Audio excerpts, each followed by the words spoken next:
Selamat datang di GBI Bukit Sian. Sebelum beribadah, mari simak beberapa informasi berikut ini. Datanglah bersama keluarga dan orang terkasih. Rasakan lawatan kasih dan kuasa Tuhan dalam ibadah dan pertemuan-pertemuan di GBI Bukit Sian. Ibadah Raya Minggu pada setiap hari Minggu. Pukul 7 pagi di Main Hall GBI Bukit Sian. Ibadah Kids, ibadah anak. Pada setiap hari Minggu, pukul 7.30 pagi. Di Upper Room GBI Bukit Sian. Bersamaan dengan ibadah Raya Minggu.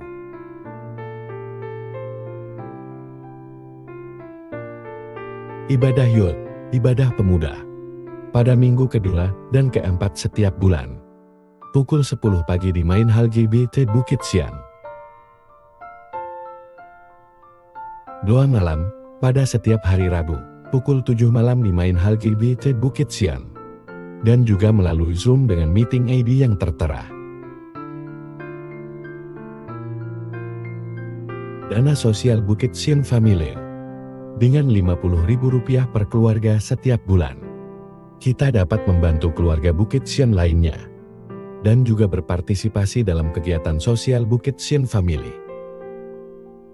Pelayanan pastoral lainnya, seperti pelayanan keluarga, ibadah keluarga, doa khusus, konseling, pendampingan, dan bimbingan rohani. Dapat menghubungi tim Gembalo atau Majelis GBI Bukit Sian. Informasi lainnya akan disampaikan setelah ibadah selesai nanti. Selamat mengikuti ibadah sesaat lagi. Tuhan Yesus memberkati kita semua. Puji Tuhan, pagi hari ini kita akan membawa hati kita, segenap hidup kita untuk kita datang menyembah Tuhan, memuji Tuhan, Allah yang begitu setia, Allah yang luar biasa dalam hidup kita. Haleluya. Yesus, kau terindah. Haleluya.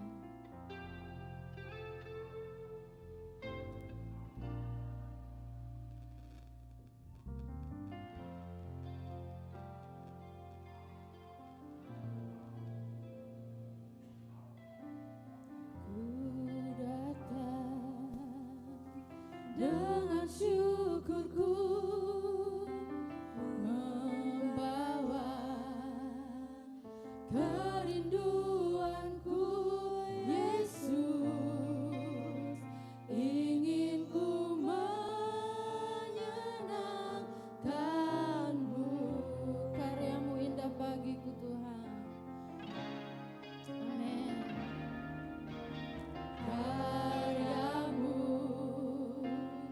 Indah bagiku, kasihan menyelamatkanku, Yesus. Inilah persembahanku.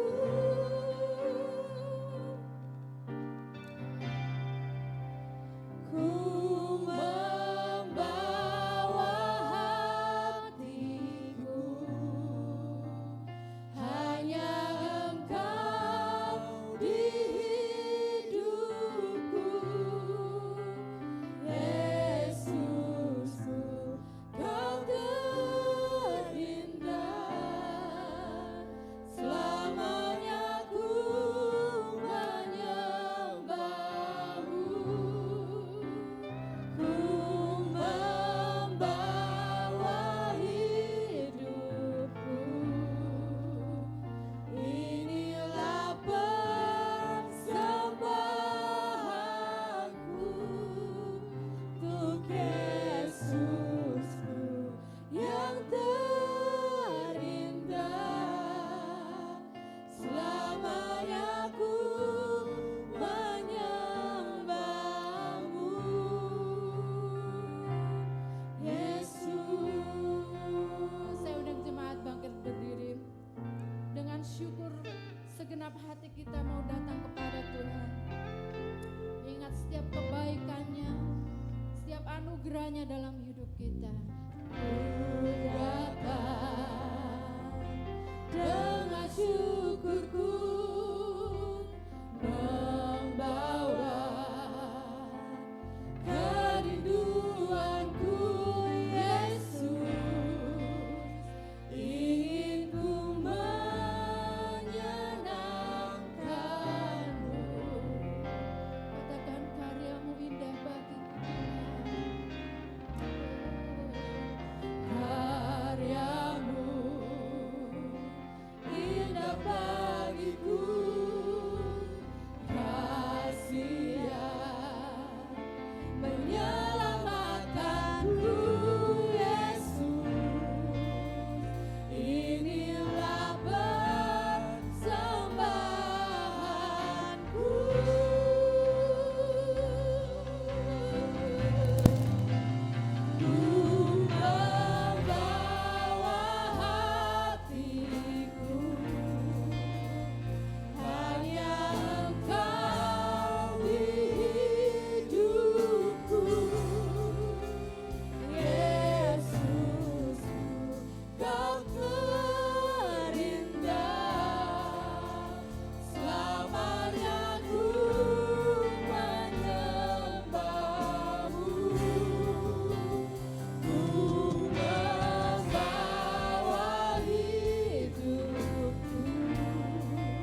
kami datang dari Tuhan yang telah menjadikan langit dan bumi.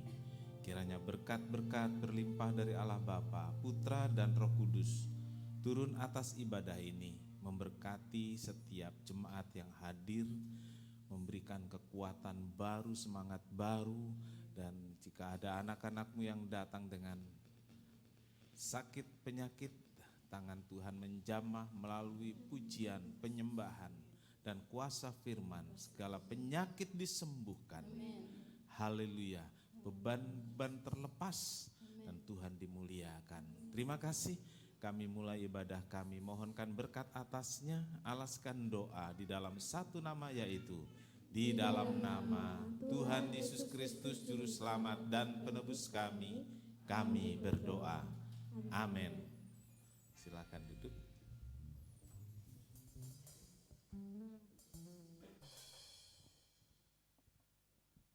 Puji Tuhan, siap untuk memuji Tuhan? Amin. Puji Tuhan. Kita mau naikkan pujian, Ku diberi kuasa. Haleluya. Kita mau bersuka cita pagi hari ini karena Roh Kudus telah Tuhan berikan buat kita. Kuasanya diberikan buat kita. Haleluya.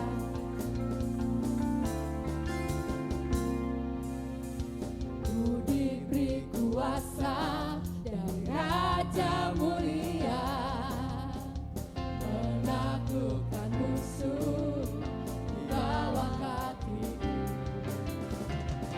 Pakai kuasa dari Raja Mulia, bila Allah ada bersamaku, siapa jadi lawanku? Sungguh besar Kau Tuhanku, Engkau perisai hidupku. Ku berdiri dengan iman dalam Yesus Tuhan. Kau yang memberi kemenangan, ku bersorak merayakan. Terpujilah Engkau Raja segala raja. Saya undang jemaat bangkit berdiri, kita akan lebih bersuka cita lagi memujikan pujian ini. Diberi kuasa dari Raja Mulia, menaklukkan musuh di bawah kakiku. Amin. Pakai kuasa dari Raja Mulia, bila Allah ada bersamaku, siapa jadi lawanku? Bila Allah ada bersamaku, siapa jadi lawanku? Bila Allah ada bersamaku, siapa jadi lawanku? Sungguh besar Kau Tuhanku, Engkau perisai hidupku. Ku berdiri dengan iman dalam Yesus Tuhan. Kau yang memberi kemenangan, ku bersorak merayakan. Terpujilah Engkau Raja segala raja. Sungguh besar Kau Tuhanku, Engkau perisai hidupku. Ku berdiri dengan iman dalam Yesus Tuhan. Kau yang memberi kemenangan, ku bersorak merayakan. Terpujilah Engkau Raja segala raja. Terpujilah Engkau Raja segala raja. Terpujilah Engkau Raja segala raja. Haleluya. Amin. Kita umat-umat Tuhan, anak-anak Tuhan yang sudah diberi kuasa oleh Tuhan. Amin. Kita mau bangkit serukan nama Yesus. Haleluya. Amin. Kita mau nyanyi kuasanya ada dalam hidup kita. Haleluya.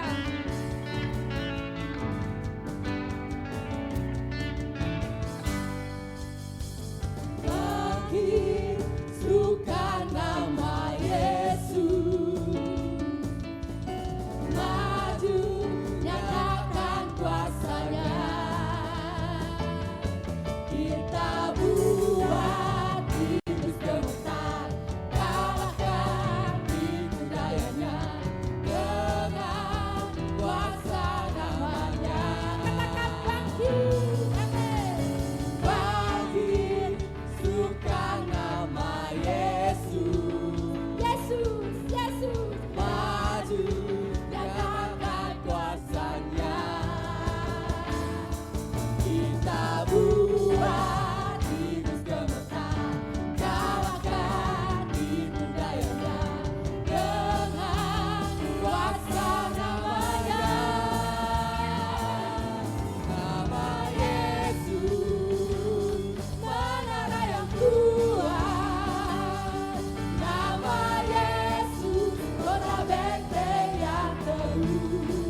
memiliki Tuhan Yesus, Allah yang dahsyat, Allah yang sanggup memampukan kita untuk mengalahkan segala musuh kita.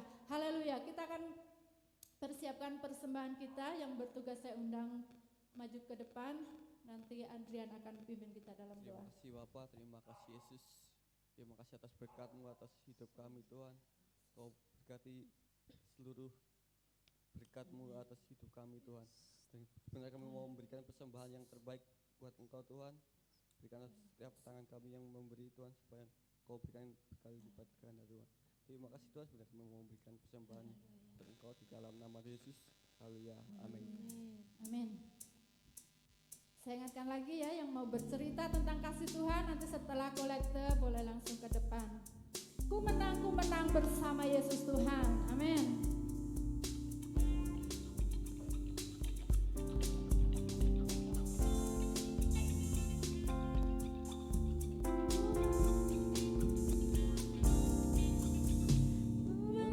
Ku menang bersama Yesus Tuhan. Ku menang di dalam peperangan. Ku menang atas segala setan. Haleluya, haleluya, ku menang.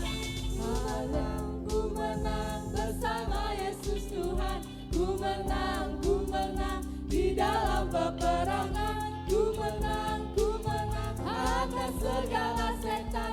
Haleluya, haleluya, ku menang. Haleluya, dia bangkit. Haleluya, dia hidup. Haleluya, dia naik. Roh Kudus turun. Ku menang. Ku menang bersama Yesus Tuhan. Ku menang di dalam peperangan. Ku menang atas segala setan. Haleluya, haleluya, ku menang. Haleluya. Haleluya, dia bangkit. Haleluya, dia hidup. Haleluya, dia naik. Roh Kudus turun. Terima kasih buat persembahan Bapak Ibu Saudara. Dan bersyukur kalau Tuhan Allah yang tidak terbatas kuasanya selalu menolong memampukan kita menjalani setiap musim hidup kita. Haleluya. Saya dan singer akan menyanyikan pujian ini terlebih dahulu, nanti baru bersama-sama.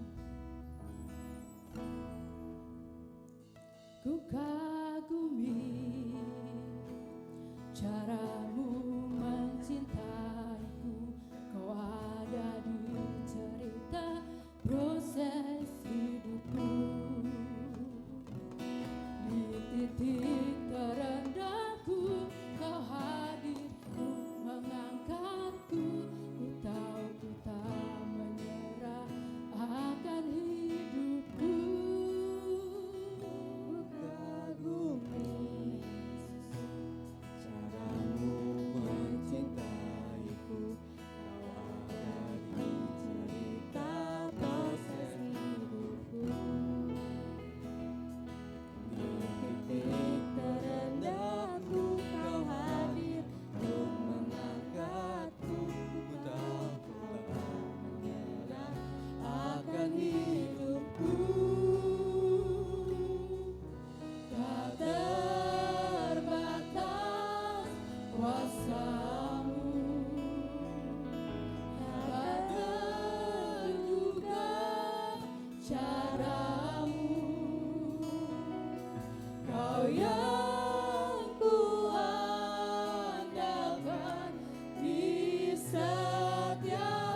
kami berdoa ke firman Tuhan. Ku percaya bisa musim hidupku. Haleluya Yesus. Benar Tuhan Yesus, tak terbatas kuasa-Mu dalam kehidupan kami. Kami boleh ada sampai saat ini Tuhan, karena kuasa-Mu yang tidak terbatas Tuhan. Terima kasih Tuhan Yesus. Kami percaya juga Tuhan, kuasa-Mu terus menolong kami di dalam perjalanan hidup kami Tuhan. Kami tidak sanggup ya Tuhan, tapi dengan kuasa-Mu Tuhan, kami andalkan Engkau Tuhan. Kami percaya Tuhan, dengan kuasa-Mu Tuhan, kami beroleh hidup berkemenangan. Terima kasih Tuhan Yesus buat pagi hari ini. Melalui puji-pujian kami pagi hari ini Tuhan, kami dikuatkan. Terima kasih Tuhan, seberapa pujian yang kami naikkan pagi hari ini boleh menyukakan hati-Mu Tuhan. Terima kasih Tuhan buat hamba-hamba-Mu yang sudah melayani Engkau pagi hari ini. Tuhan berkati mereka, Tuhan urapi mereka Tuhan dalam setiap pelayanan mereka Tuhan. Sehingga apa yang mereka lakukan semuanya hanya untuk memuliakan Engkau ya Tuhan. Terima kasih Tuhan Yesus, terima kasih. Tiba saatnya Tuhan kami buka hati dan pikiran kami Tuhan, untuk dibentuk melalui kebenaran firman-Mu Tuhan. Kami butuh Tuhan kebenaran firman-Mu dalam perjalanan hidup kami. Kami buka hati kami Tuhan. Kami percaya Tuhan melalui firman-Mu pagi hari ini kami dikuatkan, kami ditegur melalui firman-Mu Tuhan, sehingga hidup kami boleh semakin indah, semakin memuliakan Engkau ya Tuhan. Terpujilah nama-Mu Tuhan. Terima kasih Tuhan. Ampuni Tuhan di dalam segala kekurangan kami, agar kami tetap layak menerima berkat-Mu pagi hari ini. Hanya di dalam nama Yesus Kristus kami berdoa dan mengucap syukur. Haleluya. Amin. Amin. Silakan duduk Bapak Ibu dan selamat mendengarkan firman Tuhan yang akan disampaikan oleh Bapak Gembala. Selamat pagi Bapak Ibu Saudara. Selamat pagi. Hari ini Saudara, saya akan menyampaikan khotbah tentang ini. Yesus membangkitkan anak Yairus. Ya, menjadi orang Kristen yang bangkit dengan berkaca, belajar kepada orang-orang yang dibangkitkan Yesus. Setelah dibangkitkan lalu mereka ngapain? Nah, poinnya di sana Saudaraku. Lukas 8 ayat 40 sampai 42, kemudian 49 ayat sampai ayat 56. Pertama, kita membaca ayat 40 sampai ayat 42. Mari sama-sama kita berdiri. Kita membaca bergantian.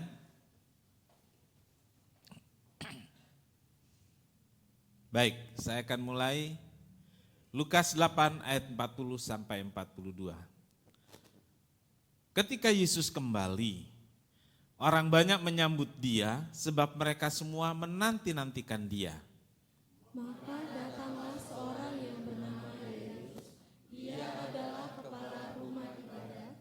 Sambil tersungkur di depan kaki Yesus, ia memohon kepadanya supaya Yesus datang ke rumahnya. Sama-sama. Karena anaknya perempuan yang satu-satunya yang berumur kira-kira 12 tahun hampir mati dalam perjalanan ke situ, Yesus didesak-desak orang banyak. Amin. Silakan duduk. Ayat 49 sampai 56 nanti kita baca per poin yang akan dibahas. Saudara-saudara, pada saat peristiwa ini terjadi, Yesus sedang dalam perjalanan melewati satu tempat yang bernama Kapernaum. Di sana Tuhan Yesus selalu disebut sini orang banyak menyambut Dia sebab mereka semua menanti-nantikan Dia. Ya, layaknya seorang pejabat, pemimpin jika datang ke satu tempat disambut, ya, disambut Di sini dikatakan sebab mereka semua menanti-nantikan dia. Ya kalau sekarang bisa juga ada rekayasa begitu ya, tapi zaman itu tidak mungkin. Karena Yesus sendiri tidak disukai oleh para pejabat, para petinggi waktu itu. Nah, ada seorang yang bernama Yairus, dia adalah kepala rumah ibadat. Menjumpai Yesus dan minta ke rumahnya supaya Yesus mendoakan anaknya yang sakit. Nah, pembacaan tadi terhenti di ayat 42 karena dalam perjalanan ada orang lain. Ketika berdesak-desakan ada orang lain yang sakit. Kemudian memaksakan diri untuk menyentuh jubah Tuhan Yesus. Enggak berani ngomong. Ya, enggak berani ngomong, dia malu, dia merasa tidak layak. Jadi dia sembunyi-sembunyi, dia sentuh jubah Tuhan Yesus. Dan sembuh. Dan terjadi dialog di sana, dan kemudian Yesus melanjutkan perjalanan ke rumah Yairus. Bapak Ibu Saudara, pada saat itu terjadilah satu peristiwa yang tidak biasa. Tidak biasa. Orang berkata biasanya luar biasa, itu karena sesuatu yang bagaimana gitu ya. Ini saya senang menyebutnya tidak biasa atau di luar kebiasaan. Jadi bukan luar biasa. Saudara bisa bedakan di luar kebiasaan sama luar biasa, bisa bedakan gak itu ya? Bisa ya? Ini di luar kebiasaan, tidak biasa. Yaitu seorang pemimpin rumah ibadah Yahudi, ya, seorang pemimpin rumah ibadah Yahudi memohon kepada Yesus untuk menyembuhkan anaknya yang sakit, disebutkan bahkan hampir mati. Disebut tidak biasa karena pemimpin Yahudi tidak suka dengan keberadaan Yesus. Apalagi dengan kegiatan Yesus di tengah masyarakat yang selalu ditunggu-tunggu, diharapkan dan Yesus disambut. Para pemimpin Israel, tokoh agama menaruh curiga.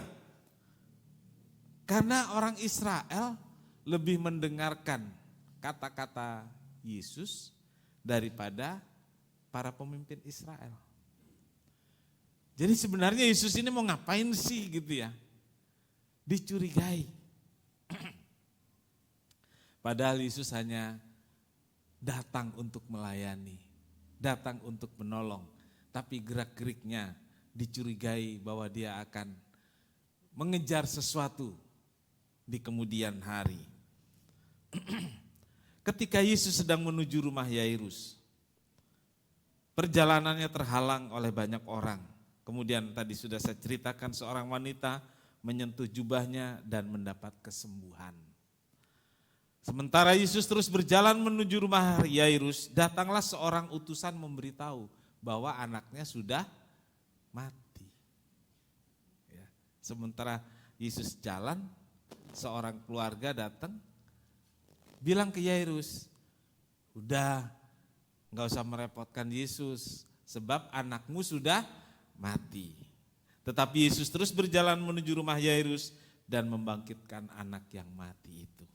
Ya, jadi ceritanya atau kronologisnya seperti itu. Nah, kita akan lihat yang pertama sekarang. Yairus adalah kepala rumah ibadah. Nah, rumah ibadah ini adalah rumah ibadah lokal. Karena di Yerusalem itu ada rumah ibadah yang disebut Bait Allah. Itu adanya di Yerusalem. Tapi kemudian di kota-kota ada rumah ibadah yang mereka sebut dengan sinagoge, ya sinagog. Nah, Yairus itu memimpin dan mengurus sinagog di Kapernaum. Ya, di Indonesia ada sinagog, di Surabaya. Gitu, saya belum dengar di Jakarta. Dan mereka melakukan upacara-upacara seperti tertulis dalam Taurat. Jadi seperti di Israel mereka lakukan di berbagai penjuru dunia di mana orang-orang Yahudi itu ada. Mereka kumpul, mereka beribadah di sinagog. Keberadaan Yesus pada saat itu diawasi karena pemimpin Yahudi, pemimpin agama nggak suka. Nah, sebagai salah satu pemimpin agama, Yairus adalah tokoh agama karena dia memimpin rumah ibadah, sangat paham dengan kondisi itu. Sangat paham bahwa orang Yahudi pemimpin Yahudi nggak suka, tokoh agama nggak suka dengan Yesus. Yairus sangat paham, saudaraku, untuk hal tersebut. Ya, tetapi saudaraku, ketika anak perempuannya sakit dengan kondisi hampir mati, Yesus menabrak semua aturan. Yesus menabrak semua tata krama Yahudi.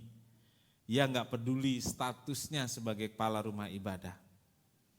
Apapun ia akan lakukan untuk kesembuhan anaknya. Dituliskan tadi, anak perempuan satu-satunya. Ya, bukan anak laki satu-satunya. Anak perempuan satu-satunya. Yairus sangat sayang kepada anak ini. Seandainya kita ya mempunyai anak perempuan atau laki sakit hampir mati, orang bilang apapun diusahakan, yang penting anak itu sembuh. Ada bahasa yang sering saya dengar begini, uang bisa dicari, betul enggak? Tapi nyawa enggak bisa. Orang tua rela berhutang, bahkan jika perlu menukar nyawanya untuk kesembuhan anaknya. Yairus enggak peduli statusnya sebagai pemimpin Yahudi, dia nggak peduli. Buat apa dia pikirkan dia jadi pemimpin tapi anaknya mati? Dia nggak rela. Jadi semua aturan tata krama dia tabrak. Yang penting anakku sembuh. Ayat 41 mengatakan seperti ini, saudaraku. Maka datanglah seorang bernama Yairus. Ia adalah kepala rumah ibadat. Sambil tersungkur ya, di depan kaki Yesus, ia memohon kepadanya supaya Yesus datang ke rumahnya. Yang dilakukan Yairus adalah sesuatu yang tidak lazim. Dia kepala rumah ibadah, gitu ya. Ia kepala rumah ibadah. Kemudian ia tersungkur dan memohon kepada Yesus yang tidak jelas jabatannya. Jadi saudara, saya beritahu ini untuk membedakan statusnya ya. Yesus itu enggak jelas jabatannya, siapa dia itu enggak jelas. Statusnya itu ya hanya keliling saja. Keliling, khotbah, nolong orang, ya gitu aja. Beda dengan Yairus. Yairus ini kepala rumah ibadah. Status sosial yang mapan dan status sosial yang tinggi. Dalam tatanan masyarakat Yahudi, jelas perbedaannya. Yesus nggak ada apa-apanya. Dia hanya pengkhotbah keliling. Sedangkan Yairus adalah kepala rumah ibadah lokal yang sangat dipandang masyarakat, dihormati, dihargai dan disegani. Saudaraku, kalau sekarang Yairus itu sama dengan gembala sidang lah, Pak Pendeta gitu. Ya kalau sekarang ini banyak pendeta, banyak gereja, tapi pada waktu lalu satu kampung mungkin gereja hanya satu. Bahkan masyarakat lebih hormat kepada pendeta daripada Pak Lurah. Kan seperti itu ya. Ada masalah, Pak Lurah selesaikan gak bisa, panggil pendeta. Di beberapa kampung di Indonesia masih seperti itu. Ya, pendeta lebih dihargai daripada pejabat daerah. Kira-kira kondisinya seperti itu pada masa terjadi peristiwa ini. sangat dipandang. Dan orang yang sangat dipandang ini, saudaraku, punya masalah. Ya, sama seperti Yairus, saudaraku. Ini bukan curhat, saya hampir tidak pernah bicara seperti ini. Tapi saya ingin menjelaskan tentang Yairus dan aplikasinya sekarang. Sama seperti Yairus, pendeta dan keluarganya juga tidak steril dari permasalahan duniawi. Ya, enggak steril. Termasuk saudaraku tentang sakit, penyakit, tentang permasalahan ekonomi, tentang permasalahan keluarga. Pendeta enggak steril, saudaraku. Saudara mungkin enggak banyak tahu, banyak anak pendeta jadi enggak suka ke gereja, jadi pecandu narkoba. Banyak. Ya. Karena beratnya beban status anak pendeta. Satu kali ada pertemuan anak-anak pendeta. Ya. Untuk menceritakan pengalamannya jadi anak pendeta. Saudaraku, ngeri saudaraku. Kenapa? Statusnya berat. Gitu. Anak pendeta enggak sekolah minggu aja tersebar di seluruh dunia. Ya. Anak pendeta Surabaya itu enggak sekolah minggu. Orang-orang di Bandung tahu, orang-orang di Papua tahu. Itu anak pendeta Martin itu enggak sekolah minggu. Anak itu masih 5 tahun, 6 tahun, saudaraku, bisa. Itu beban. Sehingga ngapain saya ke gereja? Gitu. Enggak ke gereja diomongin, ke gereja juga kan diomongin, sama aja. Gitu. Itu permasalahan. Sakit, saudaraku. Sakit. Gitu. Nah, saudaraku, sama juga dengan keluarga-keluarga Kristen lainnya, keluarga pendeta juga tidak imun dari berbagai masalah. Sama.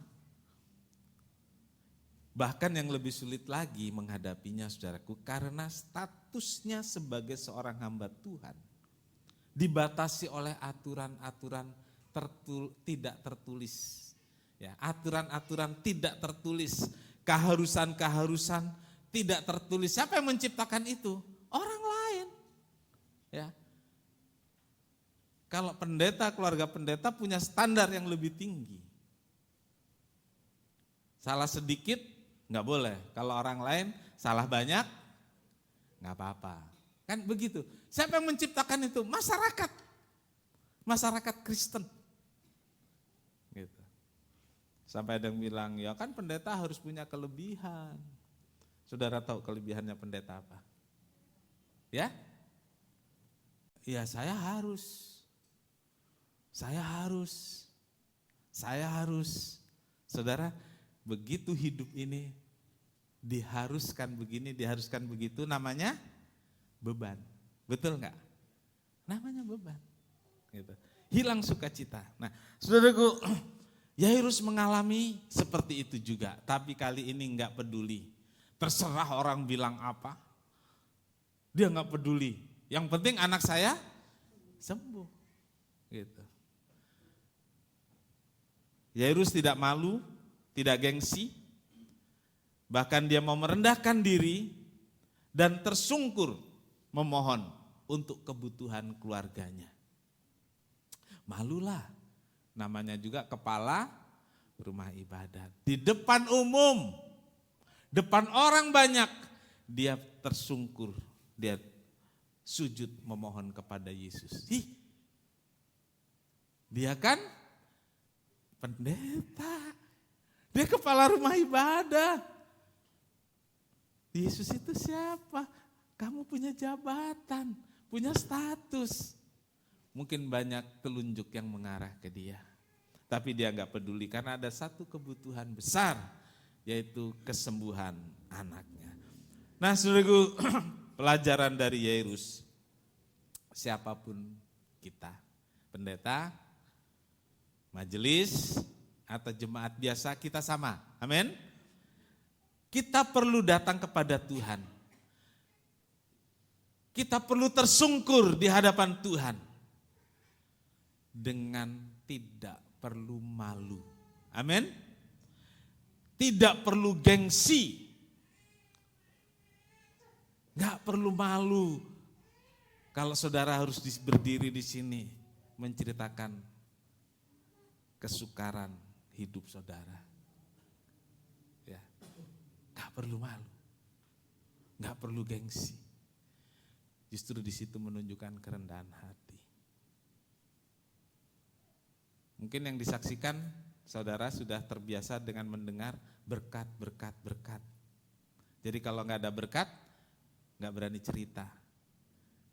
Ceritakan bebanmu pada Yesus. Ceritakan bebanmu. Mungkin kita bisa berkata, tapi kan gak semua. Iya, gitu ya. Ada yang lebih privasi, kita gak bisa cerita secara umum. Tapi ya saudara, kalau saudara ke dokter, gak ke gereja hari ini karena ke dokter, ya gak malulah ke dokter. Kenapa? Ini loh, jerawatnya banyak. Malu kalau ke dokter karena jerawatnya banyak, gede-gede? Enggak usah bilang aja kelihatan, makanya malu kalau ngomong. Ya kan?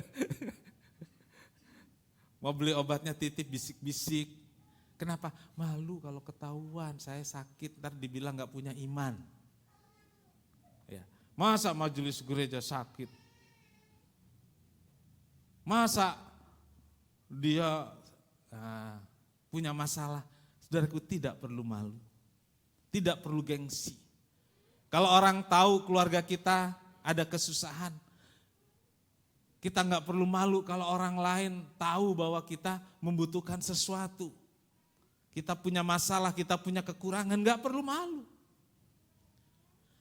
Sebaliknya juga saudara, jika ada keluarga kita, ada jemaat, ada rekan yang dengan rela menceritakan kesukarannya, penyakit yang diderita dan mohon dukungan doa, saudara juga jangan merendahkan. Ya. Jangan merendahkan saudaraku. Jangan menganggap enteng. Dukunglah dengan tulus. Jangan mencemooh. Dia sih biasa itu, dikit-dikit tak doain. Jangan saudaraku. Kalau orang minta doakan dengan tulus. Doakan dengan tulus untuk penyelesaiannya. Doakan dengan tulus untuk kesembuhannya. Ya, gengsi nggak laku. Gengsi tidak mendatangkan untung. Ya, mari saudaraku. Sampaikan jika ada sesuatu yang memang perlu.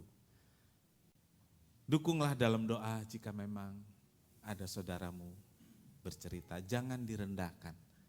Bagi yang punya masalah jangan malu. Ya, jangan malu. Kadang banyak yang malu. Sekarang banyak yang malu. Ntar dia dibilang kurang iman, dibilang gitu aja nggak bisa, selesaikan sendiri. Tidak saudaraku, dukungan doa bersama-sama itu membuat pertama kita jadi kuat karena tahu banyak yang mendoakan. Kedua, itu menarik hadirat Allah untuk turun menyelesaikan masalahmu dan penyakitmu. Baik, yang kedua saudaraku, Yairus berhasil membawa Yesus ke rumah. Ini penting saudaraku. Saudaraku, dengan segala resiko baik jabatan maupun status sosial yang dimiliki, Yairus jumpa Yesus. Ia bisa saja kemudian diberhentikan sebagai kepala rumah ibadah. Ingat, kemungkinan dia dipecat itu besar. Karena orang Yahudi udah tahu Yesus itu siapa. Jadi kalau pemimpin rumah ibadah minta tolong kepada Yesus, artinya Yesus lebih tinggi. Kan seperti itu, dia punya resiko dipecat, diberhentikan. Lalu di masyarakat dia bisa kurang dihormati, kurang dihargai. Tapi Yesus gak peduli itu semua. Yang penting baginya adalah anakku sembuh. Ya. Di tengah jalan seorang memberitahu anaknya mati. Yairus pasti panik. Saudara, kalau diberitahu keluarga dekat kita yang sangat dekat meninggal, panik nggak sih saudara? Walaupun dia sakit loh. Ya, walaupun dia sakit, pasti panik. Walaupun dokter sudah kasih tahu, pasti panik. Tapi saudaraku, di tengah kepanikannya ada yang membuat ia tetap tenang. Nah ini saudaraku, di tengah kepanikannya ada yang membuat ia tetap tenang. Karena Yairus telah melihat sendiri bagaimana seorang yang pendarahan 12 tahun, bleeding 12 tahun, berhenti seketika ketika menyentuh jubah Yesus. Oh ini saudara-saudaraku, dia lihat sendiri ya di depan matanya. Ini bikin dia tenang. Cuma sentuh jubahnya saja. Dalam hatinya, asalku sentuh jubah, aku akan sembuh. Yairus lihat itu. Dan dia, saudaraku, punya harapan yang besar. Walaupun anaknya sudah dikatakan mati. Saudaraku, harapan itu semakin kuat ketika Yesus berkata, nah ini saudaraku, jangan takut, percaya saja, anakmu akan selamat. Bukan akan sembuh, akan selamat. Karena anaknya udah mati. Keluarganya ini kan ngomong bisik-bisik, tetapi Yesus tahu apa yang terjadi. Jangan takut, anakmu akan selamat. Percaya saja. Lukas 8 ayat 50. Tetapi Yesus mendengarnya dan berkata kepada Yairus, jangan takut, percaya saja dan anakmu akan selamat. Perkataan Tuhan adalah janji. Amin. Perkataan Tuhan adalah janji. Janji inilah yang dipegang oleh Yairus. Janji ini dia pegang.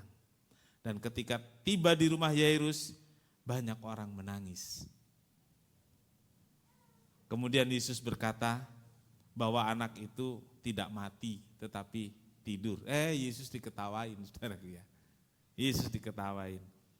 Tapi Yesus tidak pedulikan itu, Yesus tetap masuk ke kamar di mana anak itu dibaringkan dan dia berkata, talitakum. Talitakum. Markus 5 ayat 41. Markus 5 ayat 41.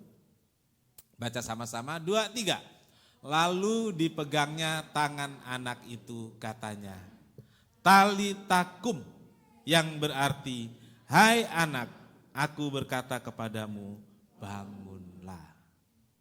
Amin. Talitakum. Ada terjemahan yang menuliskan, hai anak gadis kecil, bangunlah. Anak itu umur 12 tahun. Hai anak gadis kecil, bangunlah. Talitakum. Seketika itu anak itu bangun. Nah ini saudaraku, bangkitnya anak Yairus adalah bukti iman dan harapan Yairus. Yang walaupun anaknya sudah mati, tetapi tetap membawa Yesus ke rumahnya. Saudara paham?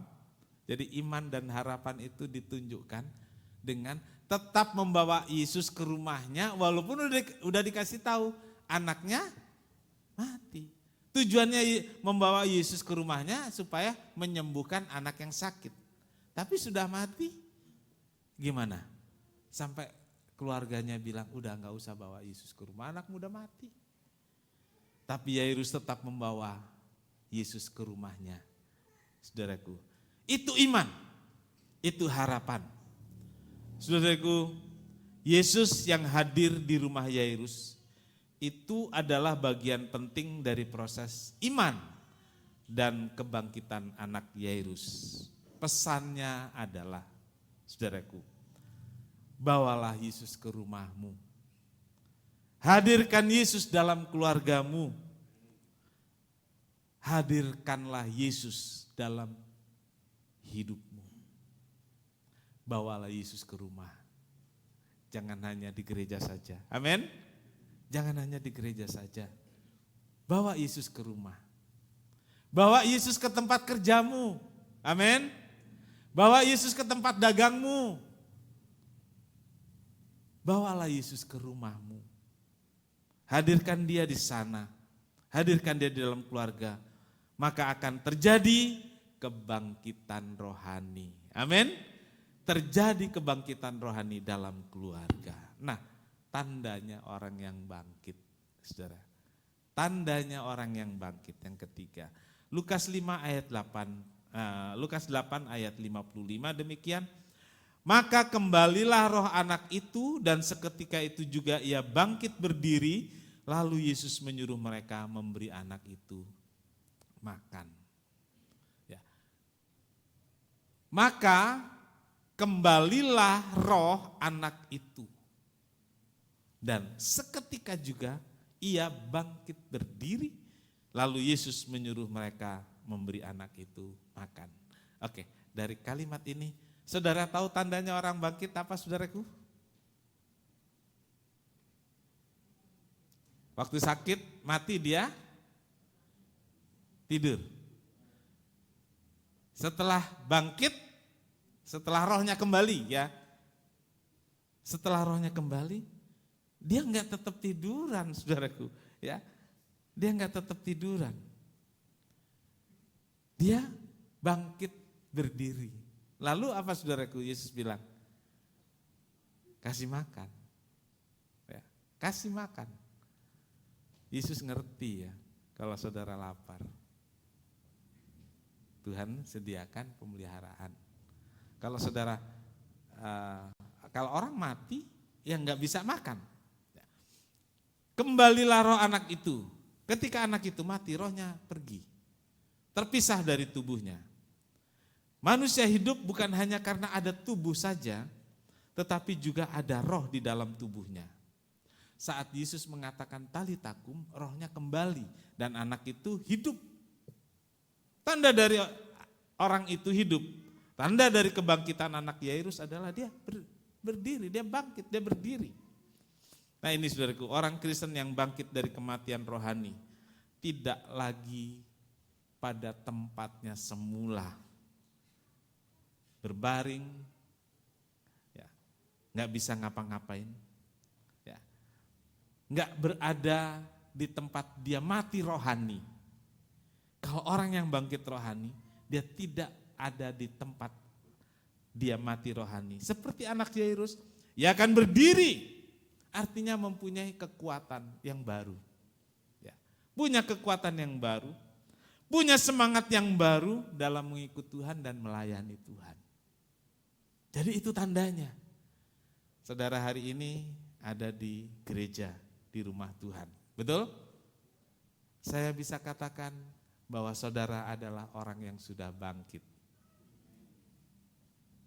Saudara orang yang hidup rohaninya. Tapi ya nggak cukup saudaraku bangkit doang gitu. Nggak cukup berdiri doang. Tuhan Yesus bilang berilah dia makan. Makanya kita hari ini dengar firman Tuhan. Makanya kalau ke gereja kita dengar khotbah. Karena tandanya orang bangkit adalah, tandanya orang hidup adalah dia perlu makan. Orang yang mati nggak bisa makan, walaupun dikirim ayam apa yang nggak dipotong-potong itu, utuh gitu ya, ditaruh. Tapi ketika anak Yairus itu bangkit, saudaraku, hidup lagi, maka Tuhan bilang kasih dia makan. Orang yang bangkit rohani membutuhkan makanan rohani, yaitu firman Tuhan. Firman Tuhan.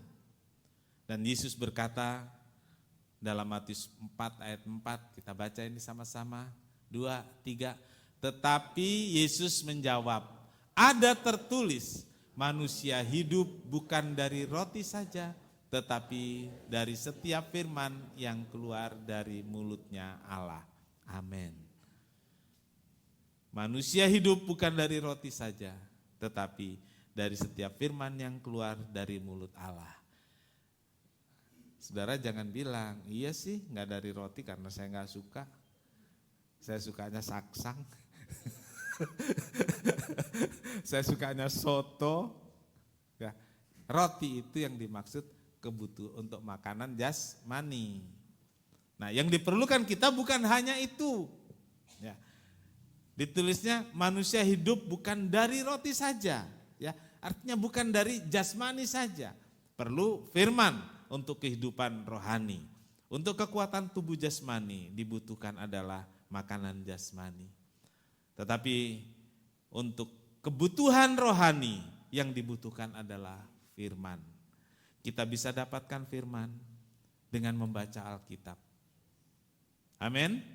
Kita dapatkan firman dengan beribadah dan mendengarkan firman. Kita bisa dapatkan firman dengan mendengar. Sekarang ada banyak ya mendengar radio atau yang di HP itu kan macam-macam ya. Nah, dengar firman. Dengar firman dan itu membuat kita kuat, membuat kita hidup, membuat kita bangkit. Amin. Tuhan Yesus memberkati. Jadilah orang Kristen yang bangkit. Orang Kristen yang taat.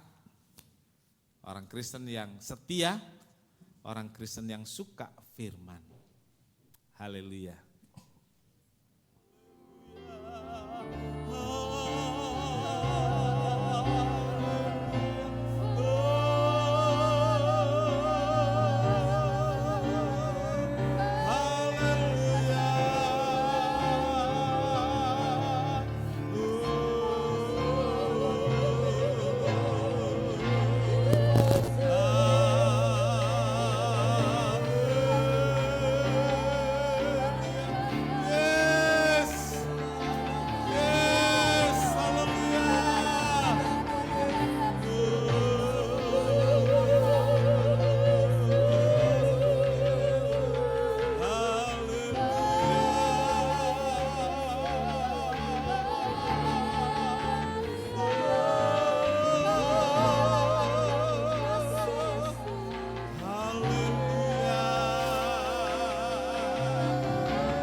Kita nyanyikan repujian ini. Kalau ku hidup,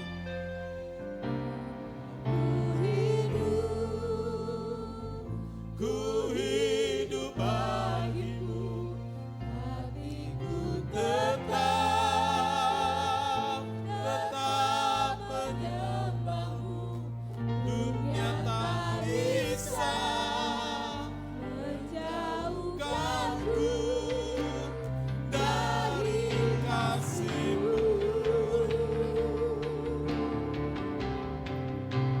Selama ku hidup bagimu, mataku tetap memandangmu. Dunia tak bisa menjauhkanku dari katakan, dunia tak bisa menjauhkanku dari kasih-Mu. Dunia tak bisa menjauhkanku dari kasih-Mu. Haleluya.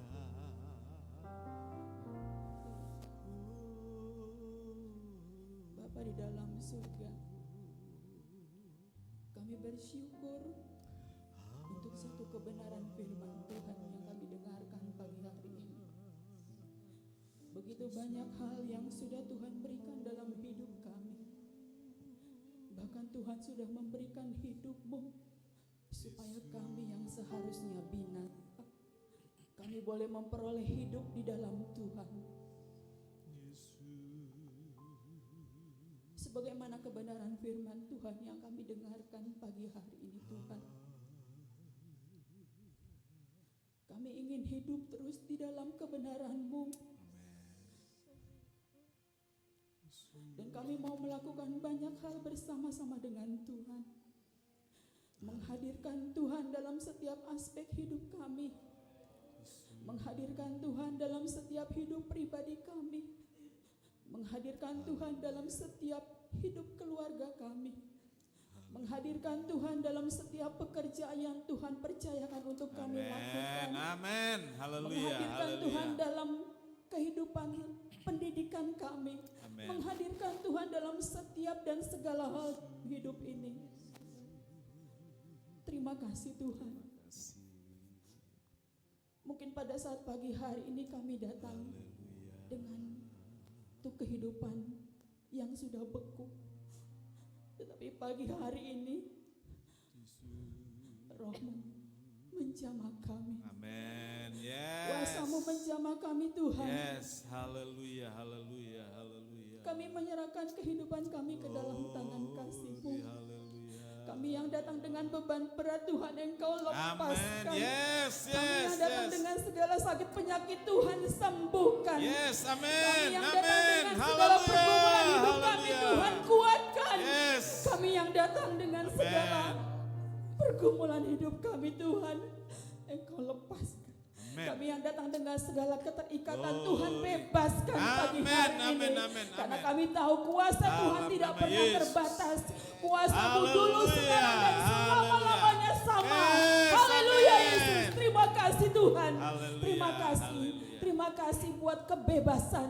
Terima kasih buat Yes. jamaah Tuhan pagi hari ini. Yes. Haleluya. Amin, Haleluya. amin, Haleluya. amin. Hina lama hiya lama siki ya lama ya. Haleluya. Haleluya, haleluya, terima kasih Tuhan. haleluya. Kami mau menyerahkan hidup kami ke dalam tangan-Mu. Bentuklah dan jadikanlah kami sebagaimana Tuhan mau membentuk dan menjadikan kami. Terima kasih Tuhan, terima kasih. Meteraikan firman-Mu dalam hati kami. Dan Roh Kudus, mampukanlah kami untuk melakukan kebenaran firman Tuhan dalam hidup kami. Menjadi pelaku-pelaku firman Tuhan. Menghadirkan Tuhan dalam setiap aspek hidup kami. Menanggalkan segala gengsi kami, menanggalkan segala tinggi kami Tuhan. Dan kami datang dengan segala kerendahan hati di hadapan Amin. Tuhan. Terima kasih Tuhan, memberkati hamba-Mu yang sudah menyampaikan kebenaran firman Tuhan pagi hari ini. Tuhan, Engkau memberikan kesehatan yang baik. Engkau berikan senantiasa hikmat yang dari Tuhan untuk membimbing kami jemaat-Mu, membawa kami lebih dekat kepada Tuhan. Terima kasih Tuhan Yesus, terima kasih. Sekali lagi Tuhan Yesus, kami berterima kasih buat jamahan Tuhan, buat urapan Tuhan yang kami terima pagi hari ini. Di dalam nama Tuhan Yesus Kristus, kami berdoa dan bersyukur. Haleluya. Bapa di sorga, kami hampiri Tuhan, Allah yang baik, yang mengasihi.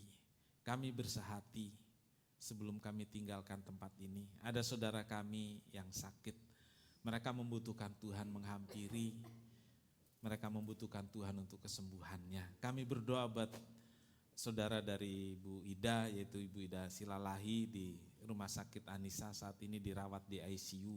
Tuhan Yesus ulurkan tangan-Mu, jamah dia sehingga segala penyakitnya disembuhkan oleh kuasa Tuhan yang ajaib. Kami juga berdoa buat saudara kami Dr. Daud yang baru saja menjalani operasi jantung bypass dan saat ini juga masih ada di ruangan intermediate. Tuhan Yesus tolong biar pemulihannya bisa lebih cepat dan segala penyakit yang menjadi hambatan kesehatan itu disingkirkan dari tubuhnya. Untuk Ibu Ida Silalahi, untuk Dr. Daud, kami berdoa bersehati, mohon belas kasihan Tuhan dan mengusirkan segala sakit penyakit dalam nama Tuhan Yesus. Segala penyakit apapun itu, kuasa penyakit apapun itu, kami perintahkan pergi dalam nama Yesus. Ibu Ida Silalahi disembuhkan. Dr. Daud disembuhkan, dan Tuhan Yesus dimuliakan. Terima kasih Tuhan, terima kasih, segala puji bagi Tuhan. Berkati seluruh jemaat yang hadir. Tuhan memberkati rumah tangganya, memberkati pekerjaannya, memberkati pendidikannya. Kami berdoa buat para pelayan Tuhan hari ini, berkati ya Tuhan. Berkati rumah tangganya, pendidikannya, berkati pergaulan dan masa depannya. Sehingga kami semua para pelayan di sini merasakan tambah hari, tambah dicintai oleh Tuhan Yesus. Kami menumbuhkan rasa cinta juga kepada Yesus yang kami layani dengan segala kesungguhan dan ketulusan hati. Terima kasih Tuhan, terima kasih, berkati korban-korban anak-anak-Mu, baik untuk kas gereja, korban-korban untuk kesejahteraan gembala, juga persepuluhan yang dikembalikan kepada Tuhan. Dari itu menyenangkan hati Tuhan, dan dari sorga Tuhan limpahkan berkat kepada anak-anak-Mu, pada jemaat di tempat ini, mencukupkannya dan Tuhan dimuliakan. Terima kasih Tuhan Yesus, terima kasih, pimpin kami pulang dengan selamat, sertai dan lindungi kami semua. Tuhan memberkati engkau dan melindungi engkau. Tuhan menyinari engkau dengan wajahnya dan memberi engkau kasih karunia. Tuhan menghadapkan wajahnya kepadamu dan memberi engkau damai sejahtera. Saudara yang kekasih, terimalah berkat dan damai sejahtera dari Allah Bapa, kasih karunia dari Tuhan Yesus, persekutuan dengan Roh Kudus serta kita sekarang sampai selamanya. Ini doa kami ya Tuhan yang kami alaskan di dalam satu nama, yaitu di dalam nama Tuhan Yesus Kristus, Juru Selamat dan Penebus kami berdoa. Bapa kami yang di sorga, dikuduskanlah namamu, datanglah kerajaanmu, jadilah kehendak-Mu di bumi seperti di sorga. Berikanlah kami pada hari ini makanan kami yang secukupnya, dan ampunilah kami akan kesalahan kami, seperti kami juga mengampuni orang yang bersalah kepada kami. Janganlah membawa kami ke dalam pencobaan, tetapi lepaskanlah kami daripada